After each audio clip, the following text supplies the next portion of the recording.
बाहेर खूप मोठ्याने पडत होता जोरदार मुसळधार असा पाऊस.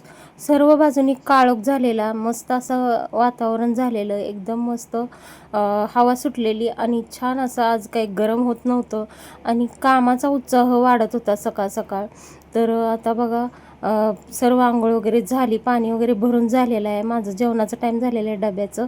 आणि ते मी आजीसाठी आजी भात डाळ वगैरे खाऊन खूप कंटाळा आलेला, तिला चावतच नव्हती, म्हणून मग 2 चपात्या कुस्करल्या. त्याच्यामध्ये थोडंसं घी, गूळ आणि वेलची आणि पाणी थोडंसं मिक्स करून शिजवून गीर अशा घेतल्या आजीसाठी आणि चपात्याही झाल्या. आणि तुम्हाला सांगते मी, आपल्याला गणपतीच्या फुलाचं हे जास्वंदीचं तेल तयार मिशोवरती भेटतं आहे. त्याची लिंक हवी असेल तर खाली दिलेल्या त्रिकोल बटनाला क्लिक करा आणि लिंक चेक करा डिस्क्रिप्शन बॉक्समध्ये. हे तेल तुम्हाला इझिली मिशोवरती मिळून जातं आहे आणि खूप असं छान आपल्याला केसांची हेअर ग्रोथ होते. तर तुम्ही जरूर बघा. थँक्यू.